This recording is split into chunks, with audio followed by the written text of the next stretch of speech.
Hi മക്കളെ, നമസ്കാരം. സ്മിത ടീച്ചറാണ്. +1 ഫിസിക്സ് ക്ലാസ്സിലേക്ക് സ്വാഗതം. ഇന്ന് 3 മാർക്കിന്റെ 3 ചോദ്യോത്തരങ്ങളാണ് വിശദമായി പരിശോധിക്കാൻ പോകുന്നത്. കഴിഞ്ഞ ക്ലാസ്സിൽ 3 മാർക്കിന്റെ 3 ചോദ്യോത്തരങ്ങൾ കണ്ടു കഴിഞ്ഞിരുന്നു. അവ എല്ലാവർക്കും മനസ്സിലായിട്ടുണ്ടാവും എന്ന് വിചാരിക്കുന്നു. ഇന്ന് പറയാൻ പോകുന്ന 3 ചോദ്യോത്തരങ്ങൾ യഥാക്രമം rotational motion, then gravitation, fluids എന്നീ ചാപ്റ്ററുകളിൽ നിന്നുള്ളതാണ്. അതായത് 7ഉം 8ഉം 10 ചാപ്റ്ററുകളിൽ നിന്നുള്ള 3 ക്വസ്റ്റ്യൻസ് ആണ് പറയാൻ പോകുന്നത്. ചിലപ്പോഴൊക്കെ ഔട്ട് ഓഫ് ഫോക്കസ് ഏരിയ ക്വസ്റ്റ്യൻസും പരീക്ഷയ്ക്ക് വരാറുണ്ട്. 120 മാർക്കിന്റെ മൊത്തം ക്വസ്റ്റ്യൻസ് ഉണ്ടെങ്കിൽ ഒരു 10-15 മാർക്കിന്റെ ചോദ്യങ്ങൾ ഔട്ട് ഓഫ് ഫോക്കസ് ഏരിയ ആയിരിക്കും. ആ ഗണത്തിൽ പെടുത്താവുന്ന ഒരു ചോദ്യവും ഇന്നത്തെ ക്ലാസ്സിൽ പറയുന്നുണ്ട്. ഓക്കെ, അപ്പോ ഈ ചോദ്യത്തിൽ പരിശോധിക്കാം. ഇത് law of conservation of angular മൊമെന്റവും ടോർക്കും സംബന്ധിച്ചതാണ്. 1 മാർക്കിന്റെ 10 ചോദ്യങ്ങൾ പരിശോധിച്ചപ്പോൾ അതിലൊരെണ്ണം what is a rotational analog of force എന്നതായിരുന്നു. Rotational analog of force torque ആണെന്ന് പറഞ്ഞിരുന്നു.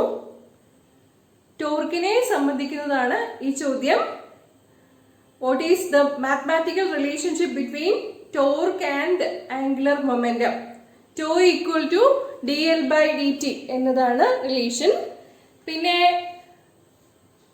ബി പാർട്ടിൽ വരുന്നത് state the law of conservation of angular momentum എന്നതാണ്. Law of conservation of angular momentum പറയുന്നത് എക്സ്റ്റേണൽ ടോർക്ക് ആക്ട് ചെയ്തില്ലെങ്കിൽ ആംഗുലർ മൊമെന്റം കൺസേർവ്ഡ് ആയിരിക്കും എന്നുള്ളതാണ്. Law of conservation of angular momentum പ്രപഞ്ചത്തിലെ ചലനങ്ങളെ സംബന്ധിക്കുന്ന ഏറ്റവും പ്രധാനപ്പെട്ട നിയമമാണ്. നമുക്കറിയാം, നമ്മുടെ പ്ലാനറ്ററി സിസ്റ്റം എന്ന് പറയുന്നത് റൊട്ടേഷണൽ മോഷനിലാണ്, അല്ലെ? അപ്പൊ റൊട്ടേഷണൽ മോഷനുള്ള വസ്തുക്കളെ സംബന്ധിച്ചാണ് ഈ ടോർക്കും ആംഗുലർ മൊമെന്റവും എല്ലാം പറയുന്നത്. ഒരു എക്സ്റ്റേണൽ ടോർക്ക് ആക്ട് ചെയ്തില്ല എന്നുണ്ടെങ്കിൽ ആംഗുലർ മൊമെന്റം കൺസേർവ്ഡ് ആയിരിക്കും. ഇത് വെച്ചിട്ട് നമുക്ക് പറയാൻ പറ്റും, നാളെ സൂര്യൻ ഉദിക്കും, നാളെയും സൂര്യൻ അസ്തമിക്കും, ഇന്നത്തെ പോലുള്ള കാര്യങ്ങളെല്ലാം തുടർന്ന് പോയിക്കൊണ്ടേയിരിക്കും. 76 വർഷത്തിലൊരിക്കല് ഹാലിയുടെ ധൂമകേതു ഭൂമിയെ സന്ദർശിക്കും. ഇതെല്ലാം നമുക്ക് പറയാൻ പറ്റും. സൗരയൂഥത്തെ സന്ദർശിക്കും. ഇതെല്ലാം നമുക്ക് പറയാൻ പറ്റും. അതായത് ഒരു എക്സ്റ്റേണൽ ടോർക്ക്, ഒരു വലിയ ബാഹ്യബലം വന്നിട്ട് ആംഗുലർ മൊമെന്റത്തെ നശിപ്പിക്കത്തക്ക രീതിയിൽ ആക്ട് ചെയ്തില്ല എന്നുണ്ടെങ്കിൽ ആംഗുലർ മൊമെന്റം കൺസേർവ്ഡ് ആയിരിക്കും. റൊട്ടേഷണൽ മോഷൻ അതിൻ്റെതായ രീതിയിൽ തന്നെ നടന്നു പോകും എന്ന് പറയുന്നതാണ് ഇത് law of conservation of angular momentum. ഇത് സ്റ്റേറ്റ്മെന്റ് ആയിട്ടൊക്കെ എഴുതുമ്പോ ഒരൊറ്റ ഇക്വേഷൻ എഴുതിയാൽ മതിയാകും. പക്ഷേ കാര്യങ്ങൾ നന്നായിട്ട് വിശദീകരിച്ച് തന്നാലേ തിയറി മനസ്സിലാവുകയുള്ളൂ. അതുകൊണ്ട് തന്നെ ഡീറ്റെയിൽഡ് ആയിട്ട് ഇന്നത്തെ ക്ലാസ്സിലെ 3 ചോദ്യോത്തരങ്ങളും പരിശോധിക്കേണ്ടതുണ്ട്. ഇതുപോലെ തന്നെയാണ് ഇനി 2 ചോദ്യങ്ങളും കാണാൻ പോകുന്നത്. ഓക്കെ, എല്ലാവർക്കും ക്ലാസ്സിലേക്ക് സ്വാഗതം. ടോർക്ക് എന്നാൽ റൊട്ടേഷണൽ അനലോഗ് ഓഫ് ഫോഴ്സ് ആണെന്ന് കഴിഞ്ഞ ക്ലാസ്സിൽ നമ്മൾ കണ്ടു. ഇന്ന് ടോർക്കിനെ സംബന്ധിച്ച കുറച്ചുകൂടി കാര്യങ്ങൾ പഠിക്കാം. Relation between torque and angular momentum. അപ്പോൾ എന്താണ് ആംഗുലർ മൊമെന്റം എന്നറിയണം.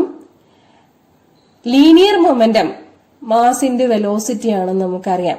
സ്ട്രെയിറ്റ് ലൈൻ മോഷനിൽ പറയുമ്പോൾ മൂവിംഗ് ഇഫക്റ്റ് പറയുന്നതാണ് ലീനിയർ മൊമെന്റം. അതിന്റെ റൊട്ടേഷണൽ അനലോഗ് ആണ് angular momentum. Angular momentum L എന്ന അക്ഷരം കൊണ്ടാണ് സൂചിപ്പിക്കുന്നത്. മാഗ്നിറ്റ്യൂഡും ഡിറക്ഷനും രണ്ടും ഇമ്പോർട്ടന്റ് ആയിട്ടുള്ള ഫിസിക്കൽ ക്വാണ്ടിറ്റിയാണ് ആംഗുലർ മൊമെന്റം. നമ്മളിപ്പോ തൽക്കാലം അതിന്റെ മാഗ്നിറ്റ്യൂഡ് മാത്രം ഡിസ്കസ് ചെയ്യുന്നു. Angular momentum capital L of a particle is the rotational analog of linear momentum P. Vector L equal to vector R cross vector P. Magnitude മാത്രം എടുക്കുമ്പോൾ R P sine theta. Cross product expand ചെയ്തതാണ്, magnitude മാത്രമേ എടുത്തിട്ടുള്ളൂ. R എന്നാൽ magnitude of position vector, P എന്നാൽ magnitude of linear momentum. ഇവിടെ ഒരു correction വന്നിട്ടുണ്ട്, എഫ് എന്നാണ് കൊടുത്തിരിക്കുന്നത്, അങ്ങനെയല്ല പി എന്നാണ് പറയുക. P is the magnitude of linear momentum, theta is the angle between vector R and vector P. Physical quantities പറയുമ്പോൾ സാധാരണ അതിന്റെ യൂണിറ്റും ഡയമെൻഷനും പറയാറുണ്ട്. എന്തായിരിക്കും യൂണിറ്റ് വരിക? Angular momentum. Angular momentum product of R and P എന്ന് പറഞ്ഞില്ലേ? പി എന്നാൽ momentum, mass into velocity. So kilogram metre per second into R കൂടി വരും, ഡിസ്റ്റൻസ് വരും. അപ്പൊ എന്ത് വരും? Kilogram metre square per second എന്നാണ് വരിക. കിലോഗ്രാം എഴുതുമ്പോൾ K and G both should be small letters. Okay, capital K എഴുതിയാൽ തെറ്റാണ്, ഇവിടെ എഴുതി കാണിച്ചിരിക്കുന്നത് തെറ്റാണ്. ക്യാപിറ്റൽ കെ എന്നത് കെൽവിന്റെ നൊട്ടേഷൻ ആണ്. അബ്സല്യൂട്ട് ടെമ്പറേച്ചറിന്റെ യൂണിറ്റ് ആണ് കെൽവിൻ, അതിനാണ് ക്യാപിറ്റൽ കെ കൊടുക്കുക. പലപ്പോഴും തെറ്റായിട്ട് എഴുതി കാണാറുള്ള ഒരു വാല്യൂ ആണ് ക്യാപിറ്റൽ കെ സ്മോൾ ജി എന്നുള്ളത്. അങ്ങനെയല്ല വേണ്ടത്, കിലോഗ്രാം എന്നാണ് ഉദ്ദേശിക്കുന്നതെങ്കിൽ സ്മോൾ കെ സ്മോൾ ജി രണ്ടും ചേർത്ത് എഴുതണം. കെ എന്നാൽ 10⁻³ ആണ്, 1000 പറയുന്നതാണ് കിലോ. ഓക്കെ, ഡയമെൻഷൻ യൂണിറ്റിൽ നിന്ന് തന്നെ പറയാൻ പറ്റും. Kilogram metre square per second എന്നാകുമ്പോൾ കിലോഗ്രാമിന് എം, മാസിന്റെ dimension capital M, metre square ആകുമ്പോൾ മീറ്റർ നീളം അതിന്റെ ഡയമെൻഷൻ എൽ, മീറ്റർ സ്ക്വയറിന് എൽ സ്ക്വയർ, പെർ സെക്കൻഡ് എന്നാവുമ്പോൾ T⁻⁻1. Okay, dimension formula square ബ്രാക്കറ്റിനുള്ളിൽ സൂചിപ്പിക്കുന്നു m⁻1 L സ്ക്വയർ T⁻⁻1. Relation between torque and angular momentum എന്നതാണ് നമ്മുടെ topic. Angular momentum is given by the equation L equal to R cross P. ഈ ഇക്വേഷനെ നമുക്ക് differentiate ചെയ്യാം. LHS-ഉം RHS-ഉം ഡിഫറൻഷിയേറ്റ് ചെയ്യണം. LHS ഡിഫറൻഷിയേറ്റ് ചെയ്യുമ്പോൾ dl/dt എന്നാകും. RHS ഡിഫറൻഷിയേറ്റ് ചെയ്യുമ്പോൾ d/dt of R cross P എന്നാണ്. പ്രോഡക്റ്റ് റൂളാണ് RHS-ൽ അപ്ലൈ ചെയ്യേണ്ടത്. RHS-ൽ പ്രോഡക്റ്റ് റൂൾ അപ്ലൈ ചെയ്യുമ്പോൾ എന്താണ് വരിക? d/dt of R cross P equal to dr/dt cross P plus R cross dp/dt എന്നാണ് വരിക. എന്താണ് dr/dt എന്നാൽ? Rate of change of position with respect to time എന്നതാണ് dr/dt. R പൊസിഷനെ കാണിക്കുന്ന വെക്ടറാണ്, പൊസിഷൻ വെക്ടറാണ്. സോ dr/dt എന്നാൽ rate of change of position with respect to time. പൊസിഷന് സമയത്തിനനുസരിച്ചുണ്ടാകുന്ന വ്യത്യാസം, അതാണ് നമ്മുടെ വെലോസിറ്റി. ഓക്കെ, സോ dr/dtക്ക് പകരം v വെലോസിറ്റി എന്ന് കൊടുക്കാം. ഇനി നമുക്ക് p എന്താണെന്നറിയാം. p എന്നാൽ മൊമെന്റം ആണ്, മാസ് ഇൻറ്റു വെലോസിറ്റി ആണ്. അപ്പോൾ dr/dt ക്രോസ് p എന്ന ഇക്വേഷൻ 2ലെ ഭാഗം RHS-ലെ ഫസ്റ്റ് ടേം എന്തായിട്ട് മാറും? v ക്രോസ് mv എന്നാകും. ഓക്കെ, v ക്രോസ് mv എന്ന് പറഞ്ഞാൽ അതിന്റെ വാല്യൂ 0 ആണ്. v ക്രോസ് v എന്ന് വരും. രണ്ടിടത്തും വെലോസിറ്റി വെക്ടർ ഉണ്ട്. ഒരേ വെക്ടർ തന്നെ വന്നിരുന്നാൽ അതിന്റെ ഇടയിലുള്ള ആംഗിള് 0 ആയിരിക്കും. അപ്പോ v ക്രോസ് v എന്ന് പറഞ്ഞാൽ v സൈൻ 0 എന്ന് വരും. സൈൻ 0 0 ആണ്. അതുകൊണ്ട് ഇക്വേഷൻ 2ല് സെക്കൻഡ് ടേം 0 ആയിരിക്കും, അതുണ്ടാവില്ല. Okay, so dr/dt cross P എന്ന ഭാഗം 0 ആകും. പിന്നെ ഉള്ളത് r ക്രോസ് dp/dt എന്നാണ്. Rate of change of momentum dp/dt യെ ഫോഴ്സ് എന്നാണ് പറയുക ന്യൂട്ടന്റെ ചലന നിയമം അനുസരിച്ച്. സോ r ക്രോസ് f എന്ന് കിട്ടും. r ക്രോസ് f എന്നാണ് റൊട്ടേറ്റിംഗ് ഇഫക്റ്റ് ഓഫ് ഫോഴ്സിനെ ഡിഫൈൻ ചെയ്തിരിക്കുന്നത്. അതാണ് ടോർക്ക്. ഇതെല്ലാം വെക്ടേഴ്സ് ആണെന്ന് പ്രത്യേകം നോട്ട് ചെയ്യണം. r cross f is torque. Okay, ഇനി ഈ കിട്ടിയ വാല്യൂസ് എല്ലാം സബ്സ്റ്റിറ്റ്യൂട്ട് ചെയ്ത് കൊടുക്കുമ്പോൾ d/dt of r cross p equation 2ന്റെ LHS RHSല് r ക്രോസ് dp/dt എന്തായിട്ട് മാറും? ടോർക്കായിട്ട് മാറും. ഫസ്റ്റ് ടേം 0 ആയിരുന്നു. ഓക്കെ, അപ്പോ നമ്മുടെ equation dl/dt equal to torque എന്ന് കിട്ടുന്നതാണ്. Okay, so rate of change of angular momentum is equal to torque. Thus the time rate of change of angular momentum of a particle is equal to the torque acting on it. ഇതിന് സമാനമായ equation നമ്മള് linear മോഷനിൽ പഠിച്ചിട്ടുണ്ട്. അതാണ് F equal to dp/dt. Force equal to rate of change of momentum. ന്യൂട്ടന്റെ രണ്ടാം ചലന നിയമം. അത് ട്രാൻസ്ലേഷൻ മോഷനെ സംബന്ധിക്കുന്ന നിയമമാണ് ലീനിയർ മോഷനില്. അതുപോലെ തന്നെ റൊട്ടേഷണൽ മോഷനിൽ പറയുന്നതാണ് dl/dt equal to torque. Okay, ഒരുപാട് ആപ്ലിക്കേഷൻ പറയാനുണ്ടെന്ന് സൂചിപ്പിച്ചു. Torque equal to d/dt of r cross p. r cross p യെ L എന്ന് പറയും. അപ്പോ ടോർക്ക് 0 ആണെന്ന് വിചാരിക്കുക. ടോർക്ക് എന്ന് പറഞ്ഞാൽ external force, rotating effect of force ഇല്ല എന്ന് വിചാരിച്ചോളൂ. അപ്പൊ എന്താ വരിക? dl/dt ഈക്വൽ ടു 0 എന്നാണ് വരിക. dl/dt ഈക്വൽ ടു 0 എന്നാൽ ആംഗുലർ മൊമെന്റത്തിന് സമയത്തിനനുസരിച്ച് വ്യത്യാസമില്ല. d/dt ഓഫ് L എന്ന് പറഞ്ഞാൽ ആംഗുലർ മൊമെന്റത്തിന് സമയത്തിനനുസരിച്ചിട്ടുള്ള വ്യത്യാസം.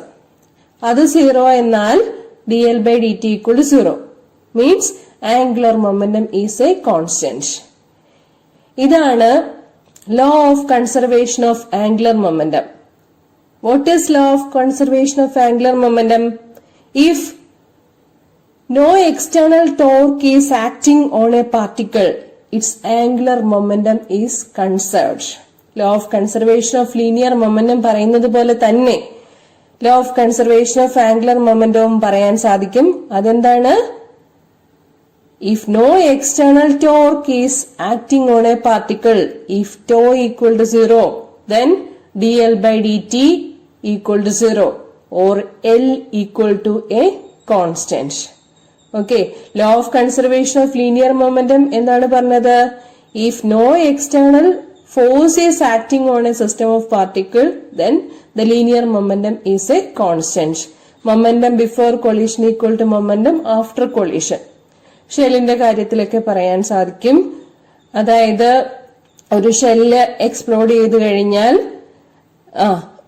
ഷെല്ലിന്റെ മൊമെന്റം എക്സ്പ്ലോഷന് മുമ്പും എക്സ്പ്ലോഷന് ശേഷവും രണ്ടും ഒന്ന് തന്നെയായിരിക്കും. എക്സ്പ്ലോഷന് ശേഷം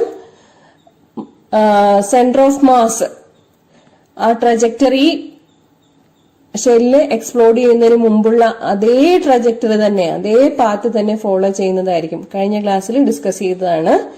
ആംഗുലർ മൊമെന്റത്തെ സംബന്ധിച്ച കുറച്ച് കാര്യം മാത്രമേ നമ്മളിപ്പോൾ പറഞ്ഞിട്ടുള്ളൂ.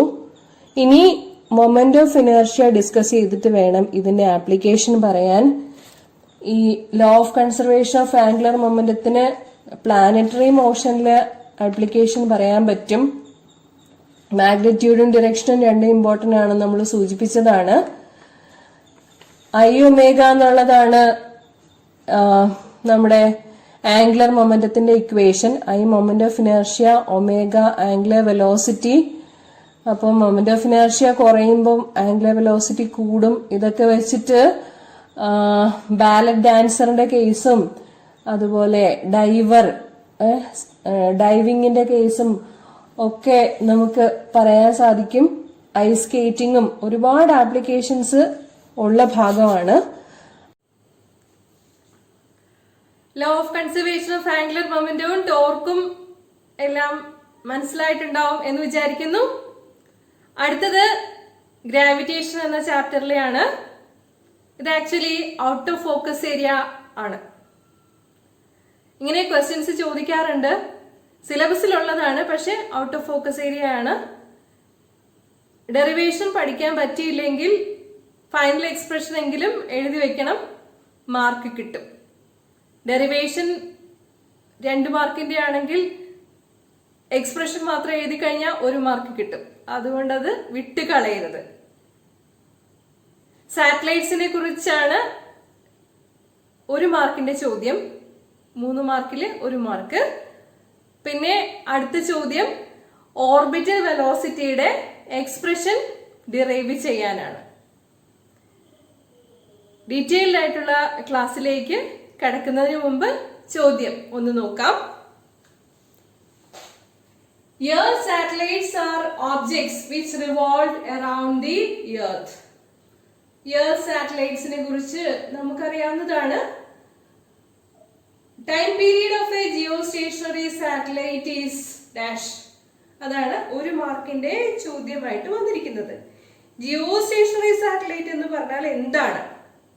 It is one that which revolves around Earth's equator about 22,236 miles in a geostationary orbit.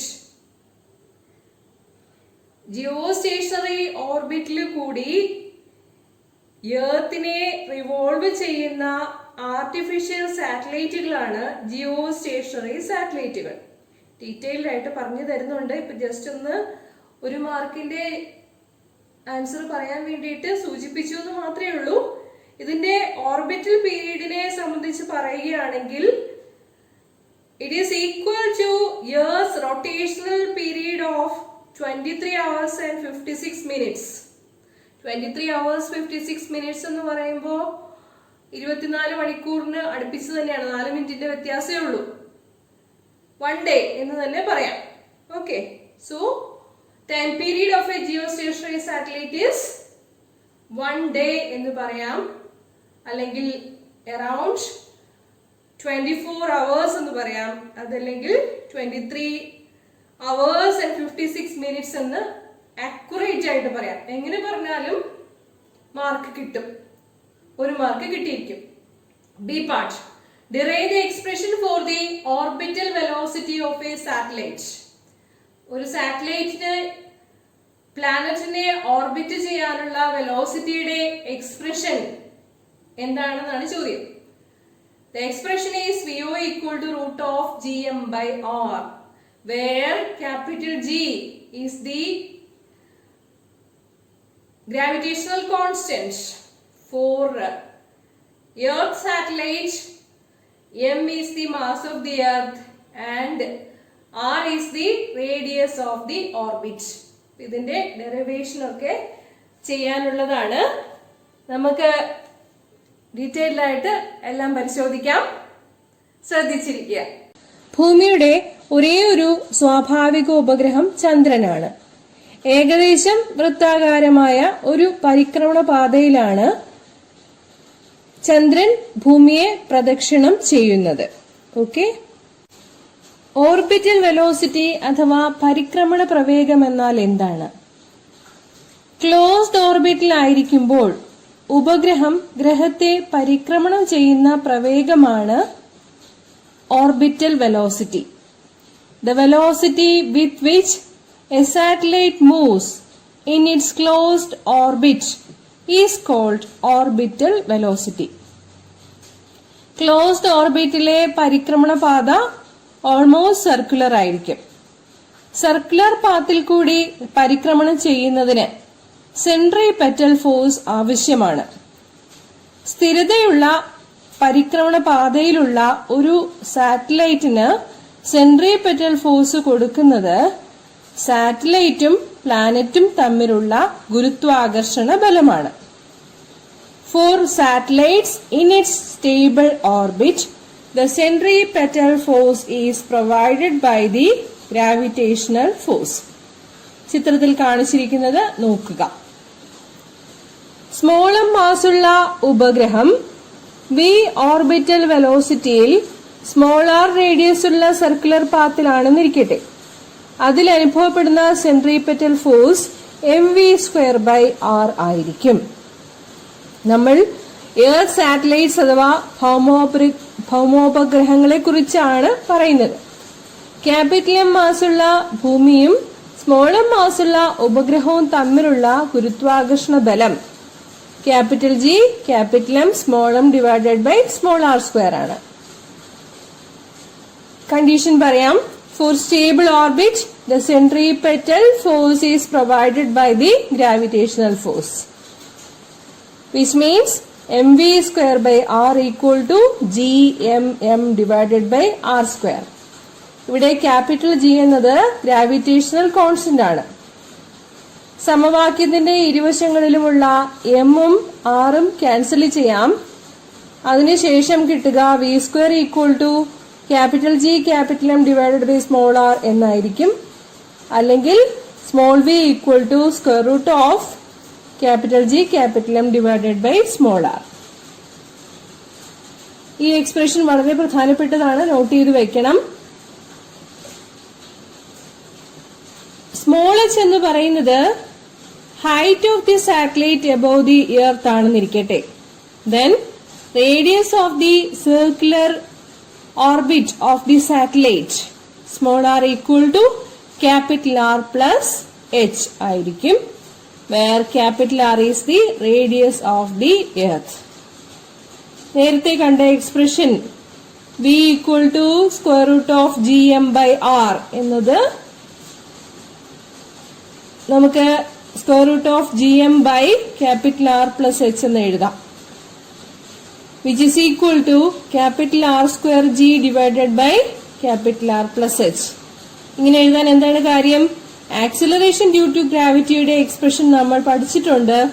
Small G equal to capital G capital M divided by capital R square or G M equal to R square G.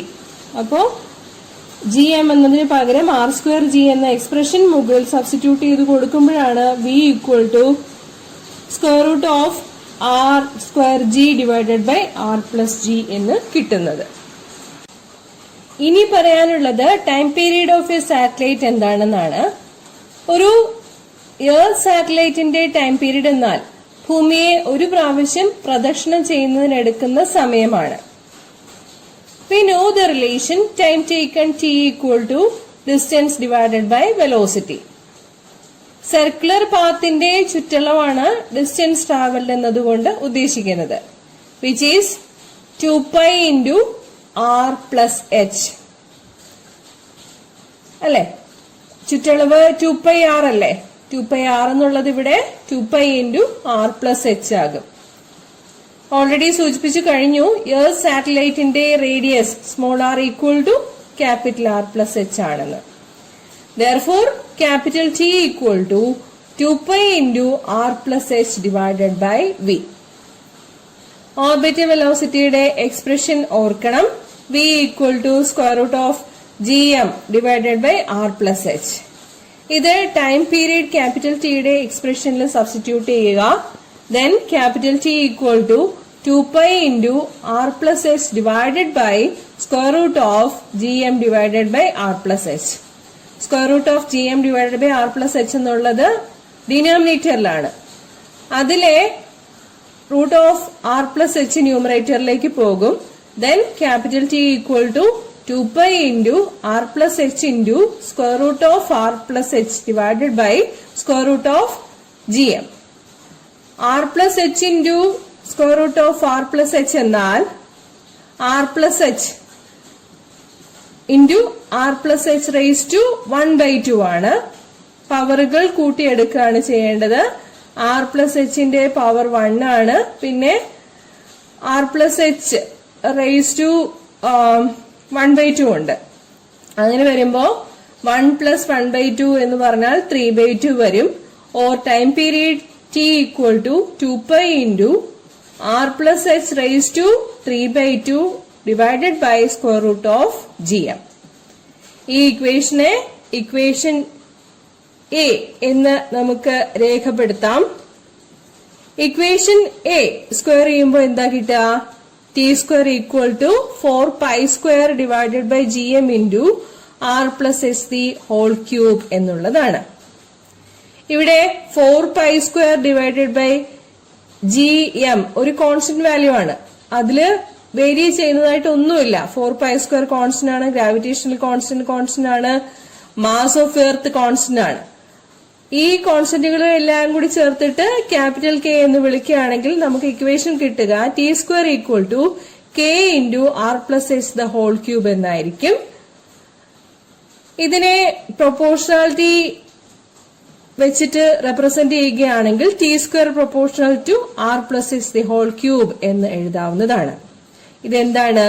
ഇതാണ് നമ്മുടെ Kepler's law of periods.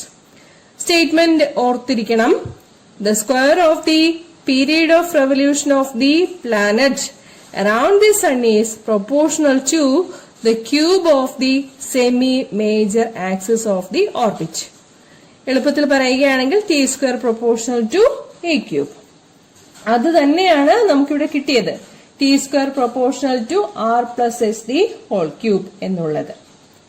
ഇനി നമുക്ക് minimum ഓർബിറ്റിന്റെ കാര്യം പറയാം.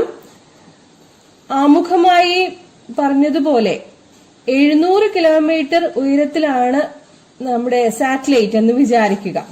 ഭൂമിയുടെ radius ആയ 6400 കിലോമീറ്ററിനെ സംബന്ധിച്ചിടത്തോളം 700 kilometre എന്ന് പറയുന്നത് ചെറിയൊരു വാല്യൂ ആണ്.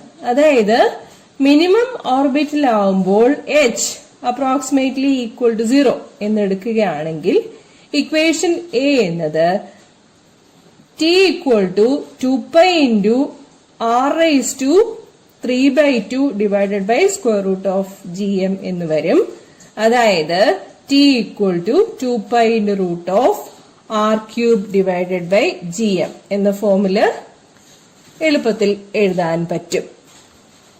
ഇനി നമ്മുടെ ആക്സിലറേഷൻ ഡ്യൂ ടു ഗ്രാവിറ്റിയുടെ value small G equal to capital G capital M divide by capital R square എന്നത് ടൈം പീരീഡ് ഓഫ് ദി സാറ്റലൈറ്റിന്റെ എക്സ്പ്രഷനിൽ സബ്സ്റ്റിറ്റ്യൂട്ട് ചെയ്ത് കൊടുക്കണം. അപ്പോൾ എന്താ കിട്ടുക? T equal to 2 pi into square root of R into R square divided by G M എന്നാകും. G M by R square എന്ന് പറഞ്ഞാൽ സ്മോൾ ജി ആണ്. ആ വാല്യൂ സബ്സ്റ്റിറ്റ്യൂട്ട് ചെയ്ത് കൊടുക്കുമ്പോൾ time period capital T equal to 2 pi into square root of capital R by small G എന്ന് കിട്ടുന്നതാണ്. This is the expression for the time period of a satellite in its minimum orbit. ഈ expression എങ്ങനെ derive ചെയ്യുന്നു എന്നുള്ളത് മനസ്സിലാക്കണം. Problem ചെയ്യാനൊക്കെ ചോദിക്കാറുള്ള കാര്യമാണ്. Okay. Jio stationery സാറ്റലൈറ്റുകളെ കുറിച്ചും ഓർബിറ്റൽ വെലോസിറ്റിയുടെ ഡെറിവേഷനും മനസ്സിലായിട്ടുണ്ടാവും എന്ന് വിചാരിക്കുന്നു. ഡെറിവേഷൻ പഠിക്കാൻ ബുദ്ധിമുട്ട് തോന്നുന്നുണ്ടെങ്കിൽ എക്സ്പ്രഷൻ എങ്കിലും എഴുതി വെക്കണം, ഇമ്പോർട്ടന്റ് ആണ്. അടുത്ത 3 മാർക്കിന്റെ ചോദ്യം 10ാം അധ്യായമായ ഫ്ലൂയിഡ്സിലെ ഏറ്റവും ഇമ്പോർട്ടന്റ് ആയിട്ടുള്ള ടോപ്പിക്കാണ് ബെർണോളിസ് തിയറം. ബെർണോളിസ് തിയറവും ആപ്ലിക്കേഷൻസ് ഓഫ് ബെർണോളിസ് തിയറവും വളരെ പ്രധാനപ്പെട്ടതാണ്. Bernoulli's theorem is in accordance with the law of conservation of energy in fluids. പരീക്ഷയ്ക്ക് ഉറപ്പായും പ്രതീക്ഷിക്കാവുന്ന ഒരു ചോദ്യമാണ് ബെർണോളിസ് തിയറം. പക്ഷെ ബെർണോളിസ് തിയറം മാത്രം പറഞ്ഞതുകൊണ്ട് കാര്യമില്ല. അതിനു മുമ്പ് ഫ്ലൂയിഡ്സിനെ സംബന്ധിക്കുന്ന സ്ട്രീംലൈൻ ഫ്ലോ എന്താണെന്നും ടർബുലന്റ് ഫ്ലോ എന്താണെന്നും സ്റ്റഡി ഫ്ലോ ഓഫ് ലിക്വിഡ് എന്ന് പറഞ്ഞാൽ എന്താണെന്നും ഒക്കെ മനസ്സിലാക്കണം. ഇക്വേഷൻ ഓഫ് കണ്ടിന്യൂറ്റിയും ഇതിനോടനുബന്ധിച്ച് പഠിക്കാനുള്ളത് തന്നെയാണ്, പരീക്ഷയ്ക്ക് ചോദിക്കാറുണ്ട്. Bernoulli's theorem and its proof. മനസ്സിലാക്കുന്നതിന് മുമ്പ് ഇത്രയും കാര്യങ്ങൾ കൂടി വിശദമായിട്ട് അറിയേണ്ടതുണ്ട്. ചോദ്യം നോക്കിക്കോളൂ. Bernoulli's theorem is in accordance with the law of conservation of energy. State and prove Bernoulli's theorem for the streamline flow of an incompressible fluid. 3 മാർക്കിന്റെ ചോദ്യമാണ്. സ്റ്റഡി ഫ്ലോയും ടർബുലന്റ് ഫ്ലോയും എന്താണെന്നുള്ളതാണ് നമ്മൾ ഡെമോൺസ്ട്രേഷനിലൂടെ മനസ്സിലാക്കാൻ ശ്രമിക്കുന്നത്. ഒരു ഗ്ലാസ് ട്യൂബിൽ കൂടി വെള്ളം ഒഴുകുന്ന കേസ് എടുക്കുകയാണെങ്കിൽ ദ്രാവകം ഒഴുകുന്നത് പല ലെയറുകളായിട്ടാണ്. ആ ഓരോ ലെയറുകൾക്കും സെയിം വെലോസിറ്റി ആണ് ഉള്ളതെങ്കിൽ അത്തരം ഫ്ലോനെ പറയുന്ന പേരാണ് സ്റ്റഡി ഫ്ലോ അല്ലെങ്കിൽ stream line flow. Turbulent flow എന്ന് പറഞ്ഞു കഴിഞ്ഞാൽ സിക്സാഗ് ആയിട്ടാണ് ദ്രാവകത്തിന്റെ ഒഴുക്ക് കണക്കാക്കാനാവുക. സ്റ്റഡി ഫ്ലോനെയും ടർബുലന്റ് ഫ്ലോനെയും വ്യത്യാസപ്പെടുത്തി അറിയാൻ വേണ്ടിയിട്ട് ഒരു ക്രിട്ടിക്കൽ വെലോസിറ്റി എന്ന ടേം ഉപയോഗിക്കാറുണ്ട്. വെലോസിറ്റി ക്രിട്ടിക്കൽ വെലോസിറ്റിയേക്കാളും കുറവാണെങ്കിൽ സ്ട്രീം ലൈൻ ഫ്ലോ എന്ന് പറയും. ക്രിട്ടിക്കൽ വെലോസിറ്റിയേക്കാളും കൂടുതൽ വേഗതയിലാണ് വെള്ളം അല്ലെങ്കിൽ ദ്രാവകം പോകുന്നതെങ്കിൽ അവിടെ പറയുന്ന പേരാണ് turbulent flow. Okay, the steady or streamline flow is possible only when the liquid velocity is less than a limiting value called the critical value. അപ്പോ ദ്രാവകം ഒഴുകുന്നതിന്റെ വെലോസിറ്റിയുടെ ഒരു ലിമിറ്റിംഗ് വാല്യൂവിനെയാണ് ക്രിട്ടിക്കൽ വെലോസിറ്റി എന്ന് പറയുക. ക്രിട്ടിക്കൽ വെലോസിറ്റിയേക്കാളും കുറവാണെങ്കിൽ സ്ട്രീം ലൈൻ ഫ്ലോ ആയിരിക്കും. Critical വെലോസിറ്റിയേക്കാൾ കൂടുതലാണ് ദ്രാവകം ഒഴുകുന്നതിന്റെ velocity എന്നുള്ളതെങ്കിൽ അവിടെ നമ്മൾ പറയുക ടർബുലന്റ് ഫ്ലോ ആണ് എന്നായിരിക്കും.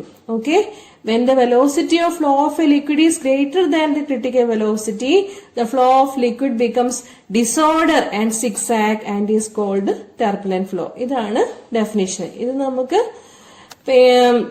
ക്രിട്ടിക്കൽ വെലോസിറ്റി പറയുമ്പോഴാണ് കൂടുതൽ വ്യക്തമായിട്ട് മനസ്സിലാവുന്നത്.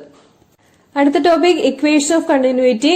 ദ്രാവകം ഒഴുകുന്നു ഒരു കുഴലിൽ കൂടി. കുഴലിന്റെ പ്രത്യേകത പി എന്ന ഭാഗത്തെ ഏരിയ കൂടുതലാണ്, ക്യൂ എന്ന ഭാഗത്തെ ഏരിയ കുറവാണ്. നമുക്കറിയാം ഏരിയ കൂടുതലുള്ള ഭാഗത്ത് ദ്രാവകം ഒഴുകുന്നതിന്റെ വെലോസിറ്റി കുറവായിരിക്കും. ഏരിയ കുറവുള്ള ഭാഗത്ത് ദ്രാവകം കൂടുതൽ വേഗതയിൽ ഒലിച്ചു പോകുന്നതായിരിക്കും. ഓക്കെ, ഇത്രയേ ഉള്ളൂ. ഇപ്പൊ ഇവിടെ നമുക്ക് എടുക്കാവുന്ന അസംഷൻ പി എന്ന ഭാഗത്തും ക്യൂ എന്ന ഭാഗത്തും കൂടി കടന്നു പോകുന്ന mass of liquid is the same, m1 equal to m2. Okay, mass എങ്ങനെ കണ്ടുപിടിക്കാൻ പറ്റും? മാസ് കണ്ടുപിടിക്കാൻ വേണ്ടിയിട്ട് നമുക്ക് ഇക്വേഷൻ ഉപയോഗിക്കാം. വോളിയം പി എന്ന ഭാഗത്തെ ദ്രാവകത്തിന്റെ വോളിയം, അവിടെയുള്ള വെലോസിറ്റി ഓഫ് ഫ്ലോ v1 ആണെങ്കിൽ നമുക്ക് പറയാം a1 v1 t ആയിരിക്കും. t എന്ന് പറയുന്നത് time of flow of liquid ആണ്. ഡെൻസിറ്റി ഓഫ് ലിക്വിഡ് റോ ആണെങ്കിൽ മാസ് ഓഫ് ലിക്വിഡ് എന്തായിരിക്കും? Rho into a1 v1 t ആയിരിക്കും. അതുപോലെ q2 എന്ന ഭാഗത്ത് കൂടി ഉള്ള ദ്രാവകത്തിന്റെ ഫ്ലോ കണക്കാക്കുമ്പോൾ അവിടെയുള്ള മാസ് A2 എന്ന ഏരിയ ക്രോസ് ചെയ്യുന്ന മാസ് എന്തായിരിക്കും? m2 equal to rho into a2 v2 into t ആയിരിക്കും. ഓക്കെ, അപ്പോ m1 m2 സെയിം ആണ്. രണ്ട് ഭാഗത്തും കൂടി ക്രോസ് ചെയ്യുന്ന ദ്രാവകത്തിന്റെ മാസ് സെയിം തന്നെയാണ്. അങ്ങനെയാകുമ്പോൾ നമുക്ക് കിട്ടുക a1 v1 equal to a2 v2 എന്നായിരിക്കും. ഓക്കെ, അതായത് ഒരു കുഴല് different area of cross section ഉള്ള കുഴല് കണക്കാക്കുകയാണെങ്കിൽ എവിടെയാണോ ഏരിയ കുറവുള്ളത് അവിടെ velocity of flow of liquid കൂടുതലായിരിക്കും. a into v is a constant. This is the equation of continuity. Next comes the most important topic of this chapter, Bernoulli's theorem or Bernoulli's principle. എന്താണ് Bernoulli's principle പറയുന്നത്? ഒരു streamline flow കണക്കാക്കുമ്പോൾ total energy of fluid is a constant. അതാണ് Bernoulli's principle പറയുന്നത്. Total എനർജികൾ ഏതെല്ലാം ചേരുന്നതാണ്? Pressure എനർജിയും potential എനർജിയും കൈനറ്റിക് എനർജിയും ചേരുന്നതായിരിക്കും. പ്രഷർ എനർജി പി ആണെന്നിരിക്കട്ടെ, എച്ച് ഉയരത്തിലാണ് നമ്മുടെ ഫ്ലൂയിഡ് കൺസിഡർ ചെയ്യുന്നതെങ്കിൽ അതിന്റെ potential energy H raw G ആയിരിക്കും. റോ എന്നത് ദ്രാവകത്തിന്റെ ഡെൻസിറ്റിയാണ്. ദ്രാവകം ഒഴുകുകയാണ്, ഒഴുകുന്ന വെലോസിറ്റി v ആണെങ്കിൽ kinetic energy half raw v square ആയിരിക്കും. ഓക്കെ, ഇവിടെ റോ എന്നുള്ളത് മാസ് പെർ യൂണിറ്റ് വോളിയം ആണ്. ഇതെല്ലാം കോൺസ്റ്റന്റ് ആയിരിക്കും എന്ന് പറയുന്നതാണ് ഇത് ബെർണോളിസ് തിയറം അല്ലെങ്കിൽ ബെർണോളിസ് പ്രിൻസിപ്പിൾ. ഡയഗ്രാം വ്യക്തമായി മനസ്സിലാക്കുക. നമുക്കിനി ബെർണോളിസ് തിയറത്തിന്റെ പ്രൂഫ് നോക്കാം. ഡയഗ്രത്തിലെല്ലാം വ്യക്തമായി കൊടുത്തിട്ടുണ്ട്. ഇവിടെ ഒരു കുഴൽ എടുത്തിട്ടുണ്ട്. ആ കുഴലിന്റെ ഏരിയ എ എന്ന പോർഷനിലും ബി എന്ന പോർഷനിലും വ്യത്യാസമാണ്. എയിലെ ഏരിയ കൂടുതലാണ്, ബിയിലെ ഏരിയ കുറവാണ്. എ എന്ന പോർഷൻ H1 ഹൈറ്റിലാണ്, ബി എന്ന പോർഷൻ H2 ഹൈറ്റിലാണ് ഫ്രീ സർഫസിൽ നിന്നുള്ളത്. അപ്പൊ ഇവിടെ നമ്മൾ എടുക്കുന്ന അസംഷൻ ഇൻഫ്ലോയും ഔട്ട്ഫ്ലോയും ആയിട്ടാണ്. ഇൻഫ്ലോ പോസിറ്റീവായിട്ടും ഔട്ട്ഫ്ലോ നെഗറ്റീവായിട്ടും എടുക്കുന്നു. അപ്പം ഇൻഫ്ലോയ്ക്കുള്ള വർക്ക് ഡണും ഔട്ട്ഫ്ലോയ്ക്കുള്ള വർക്ക് ഡണും എടുക്കാം. Work done equal to change in energy എന്നുള്ള കൺസെപ്റ്റ് നമുക്ക് കൊടുക്കാവുന്നതാണ് വർക്ക് എനർജി തിയറം. അപ്പോ എ എന്ന പോർഷനിൽ കൂടി ദ്രാവകം ഒഴുകാൻ ആവശ്യമായിട്ടുള്ള വർക്ക് ഡൺ എത്രയായിരിക്കും? അത് ഫോഴ്സ് ഇൻറ്റു ഡിസ്പ്ലേസ്മെന്റ് ആണ്. ഫോഴ്സ് എന്ന് പറഞ്ഞാൽ pressure into area into displacement ആണ്. നമ്മുടെ ക്യാപിറ്റൽ എ പോർഷനിൽ കൂടിയുള്ള ഫോഴ്സ് എന്ന് പറഞ്ഞാൽ P1 A1 ആയിരിക്കും. ഡിസ്പ്ലേസ്മെന്റ് അവിടെ ഡെൽറ്റ X1 ആണ്. ഇനി പ്രഷർ ഇൻറ്റു ഏരിയ എടുത്തിട്ട് അതിനെ ഫോഴ്സ് എന്ന് കൊടുക്കുന്നതിന് പകരം നമ്മളിവിടെ pressure into change in volume ആയിട്ടാണ് എടുക്കുന്നത്. So P1 into delta V അത് വർക്ക് ഡൺ അറ്റ് എ എന്ന് കൊടുക്കാം. അതുപോലെ തന്നെ വർക്ക് ഡൺ അറ്റ് ബി ഔട്ട്ഫ്ലോയിലുള്ള വർക്ക് ഡൺ എടുക്കുമ്പോഴത്തേക്കും അത് നെഗറ്റീവായിട്ട് എടുക്കുന്നു. That is -P2 A2 into delta X2. Area into displacement എന്നുള്ളതിനെ നമുക്ക് വോളിയം എന്നെടുക്കാവുന്നതാണ്. Therefore, net outflow equal to -P2 into delta V എന്ന് കിട്ടുന്നതായിരിക്കും. നെറ്റ് വർക്ക് ഡൺ കാണാൻ വേണ്ടിയിട്ട് ഇത് രണ്ടും കൂടി കൂട്ടിയെടുത്താൽ മതി, which is P1 - P2 into delta V. ഇനി ഇതിനെ എന്താ ചെയ്യേണ്ടത്? Net work done equal to change in energy എന്നുള്ളതാണ് വർക്ക് എനർജി തിയറം പറയുന്നത്. അപ്പോ ചേഞ്ച് ഇൻ എനർജി ഏതൊക്കെയാണ്? ടോട്ടൽ ചേഞ്ച് ഇൻ എനർജി ഇവിടെ സ്ഥാനം കാരണം ഉണ്ടാകുന്നത് പൊട്ടൻഷ്യൽ എനർജിയാണ്. ദ്രാവകം ഒഴുകുന്നത് മൂലം ഉണ്ടാകുന്നത് കൈനറ്റിക് എനർജിയാണ്. Total change in energy due to position that is equal to mgh എന്നുള്ള ഇക്വേഷൻ ആണ്. H എന്നുള്ളത് H1 - H2 ആണ്. ദ്രാവകം ഒഴുകുന്നതിന്റെ ക്വാണ്ടിറ്റി ഡെൽറ്റ എം എന്ന് എടുക്കുകയാണെങ്കിൽ change in potential energy delta M into G into H1 - H2 എന്ന് എടുക്കാവുന്നതാണ്. അതുപോലെ കൈനറ്റിക് എനർജി ദ്രാവകം ഒഴുകുന്നതിന്റെ നിരക്ക് വ്യത്യാസമാണ് അല്ലെ. V1 ആണ് കുറവ്, V2 ആണ് കൂടുതൽ. So change in kinetic energy നമുക്ക് half delta M into V2 square minus V1 square എന്ന് കൊടുക്കാവുന്നതാണ്. ഹാഫ് MV സ്ക്വയർ എന്നുള്ള എക്സ്പ്രഷനിൽ കൊടുക്കുമ്പോൾ. സോ ടോട്ടൽ എനർജി കൈനറ്റിക് എനർജിയും പൊട്ടൻഷ്യൽ എനർജിയും കൂടെ കൂടിയിട്ടുള്ളത് അതെടുക്കുമ്പോൾ half into delta M into V2 square minus V1 square plus mgh delta M into G into H1 - H2 അത് കൊടുക്കുക. That is equal to work done P1 - P2 into delta V എന്ന് കൊടുക്കാവുന്നതാണ്. എല്ലാ ടേംസിനെയും എന്തുകൊണ്ട് ഡിവൈഡ് ചെയ്യണം? Delta V കൊണ്ട് divide ചെയ്യുക. അപ്പൊ P1 - P2 equal to delta M by delta V into V2 square minus V1 square plus delta M by delta V into G into H1 - H2 എന്ന് കിട്ടുന്നതായിരിക്കും. Delta M by delta V അതാണ് നമ്മുടെ ഫ്ലൂയിഡിന്റെ density, mass per unit volume അതാണ് density. അപ്പോ expression കൊടുക്കുമ്പോൾ നമുക്ക് കിട്ടുക P1 - P2 equal to half rho into V2 square minus V1 square plus rho into G into H1 - H2 എന്നായിരിക്കും. ഇതിനെ നമുക്ക് രണ്ട് പോർഷനിലേക്കുള്ളത് സെപ്പറേറ്റ് ചെയ്ത് എഴുതുകയാണെങ്കിൽ കിട്ടുക ഇങ്ങനെയായിരിക്കും. പോസിറ്റീവ് ടേംസ് എല്ലാം ഒരുമിച്ച് എഴുതാം, നെഗറ്റീവ് ടേംസ് എല്ലാം ഒരുമിച്ച് എഴുതാം. അങ്ങനെയാകുമ്പോൾ കിട്ടുക എന്തായിരിക്കും? P1 plus half rho into V1 square plus rho G H1 equal to P2 plus half rho into V2 square plus rho G into H2. അപ്പോ ടോട്ടൽ എനർജി ഒരു കോൺസ്റ്റന്റ് ആണെന്ന് കിട്ടുന്നതായിരിക്കും. ടോട്ടൽ എനർജി കോൺസ്റ്റന്റ് ആണെന്ന് work energy theorem വെച്ചിട്ട് prove ചെയ്യുന്നതാണ് നമ്മുടെ Bernoulli's principle. ഒരുപാട് applications ഉള്ളതാണ്. ക്വസ്റ്റ്യൻ പേപ്പർ ഡിസ്കസ് ചെയ്യുമ്പോൾ ബാക്കിയുള്ള കാര്യങ്ങൾ കാണാം. ഓക്കെ മക്കളെ, ഇന്നത്തെ ക്ലാസ്സിൽ പറഞ്ഞു തന്ന 3 മാർക്കിന്റെ 3 ചോദ്യോത്തരങ്ങൾ മനസ്സിലായിട്ടുണ്ടാവും എന്ന് വിചാരിക്കുന്നു. അടുത്ത ക്ലാസ് വളരെ പ്രധാനപ്പെട്ടതാണ്. അടുത്ത ക്ലാസ് എന്ന് പറയുന്നത് ഫോക്കസ് ഏരിയ ബേസ്ഡ് ആയിട്ടുള്ള പ്രോബ്ലംസിന് വേണ്ടി മാത്രം നീക്കി വെച്ചിരിക്കുന്നതാണ്. ലോസ് ഓഫ് മോഷനിൽ നിന്ന് 8 മാർക്കിന്റെ ചോദ്യങ്ങൾ 60 ഉണ്ടായിരിക്കും എന്ന് സൂചിപ്പിച്ചു കഴിഞ്ഞു. ഏറ്റവും ഇമ്പോർട്ടന്റ് ആയിട്ടുള്ള ചാപ്റ്റർ ആണ് ലോസ് ഓഫ് മോഷൻ. അതിലെ കുറെ പ്രോബ്ലംസ് നമുക്ക് കാണാം. മറ്റ് ചാപ്റ്ററുകളിലെ ഫോക്കസ് ഏരിയ ബേസ്ഡ് ആയിട്ടുള്ള പ്രോബ്ലംസും അടുത്ത ക്ലാസ്സിൽ കാണാം. 3 മാർക്കിന്റെ ചോദ്യങ്ങൾ ഒരു ക്ലാസ്സും കൂടി ഡിസ്കസ് ചെയ്താലും മതിയായിരിക്കും. അത് പ്രോബ്ലംസിന് വേണ്ടിയിട്ടുള്ളതാണ്, എക്സ്ക്ലൂസീവ്ലി ഫോർ പ്രോബ്ലംസ്. ഓക്കെ, അത് കഴിഞ്ഞ് 2 മാർക്കിന്റെ ചോദ്യോത്തരങ്ങളും കാണാം. ഇത്രയും നേരം എന്നെ കേട്ടിരുന്ന, ക്ലാസ് ശ്രദ്ധിച്ചിരുന്ന എല്ലാവർക്കും നന്ദി, നമസ്കാരം. നന്നായി പഠിക്കുക.